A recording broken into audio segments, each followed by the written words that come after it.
Hey, welcome to the Go-To Physio Ankle Series Part 3.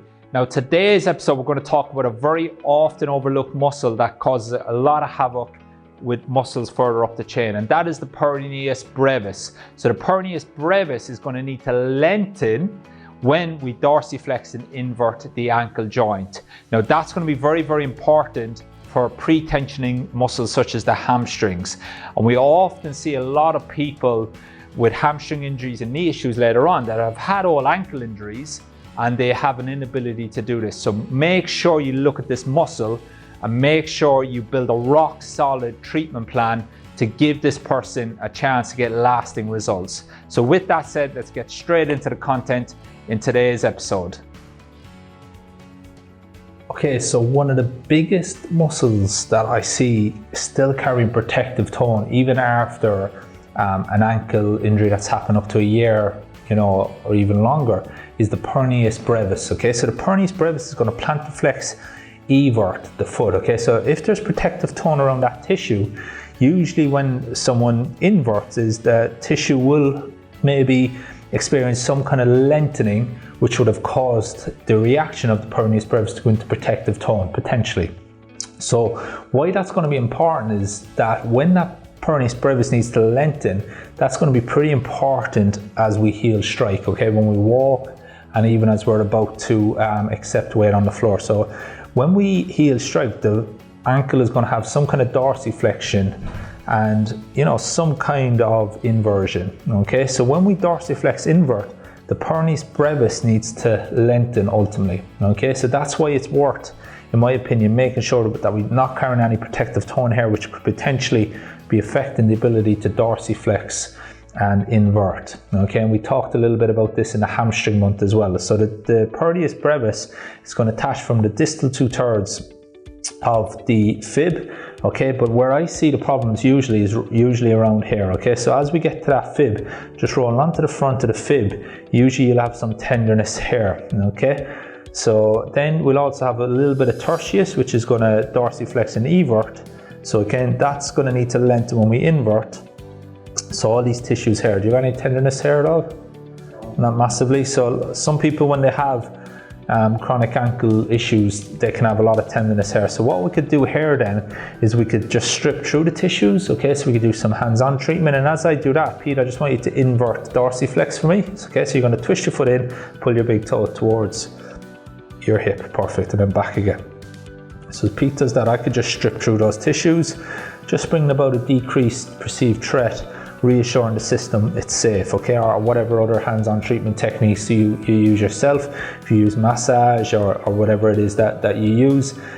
Sometimes I might put the athlete on the side, I might just strip through it as well, okay, with my hand, or I might get 2 fingers, okay, so we can get the protective tone away from that. Usually then what we'll see is that the dorsiflexion inversion will actually improve. So their knee to wall score may improve, but also their ability to, have as many movement options as they can, especially heel striking.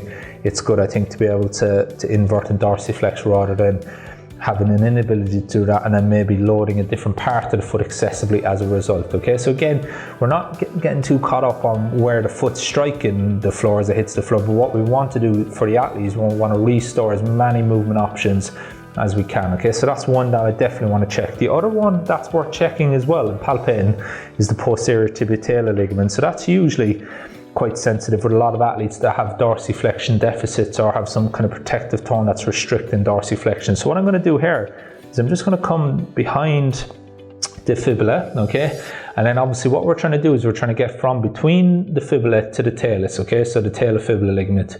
Okay, so usually if you think the talus is here and then as it comes out the back here, so we're just trying to get in between the two of them. So my intent with my fingers, I'm in the back of the fib head now, and I'm just going to go that way towards the talus, okay, and a bit tender there, Pete.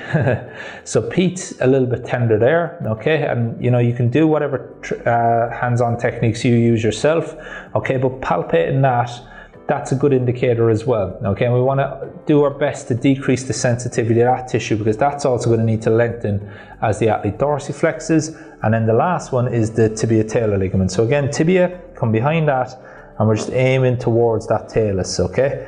And again, a lot of athletes can have some tenderness in there, okay, and then we can just use whatever treatment techniques that you're trained in, okay? Stay within your scope of practice, obviously, to bring about a positive influence in them. And they're the tissues that I feel a lot of people are getting benefit from when they use mulligans, okay? So when you do your mulligan technique, okay, or you put an AP through the talus as you bring the athlete into dorsiflexion, etc., we're going to get some kind of reflexive relaxation of the tibia talar and fibula talar ligaments, okay? So again, when I push here, we're going to obviously stimulate these tissues, and I see a lot of athletes to get a lot of reflexive relaxation, in my opinion, through these tissues, which will then improve their dorsiflexion, but very often it's just short term, okay? So then when they come back and check again before training the next day, the dorsiflexion is kind of back to where it was pre-training, etc. Whereas if we can get onto these tissues directly, or as close as we can, obviously you'd have to go through the skin here and decrease the perceived threat,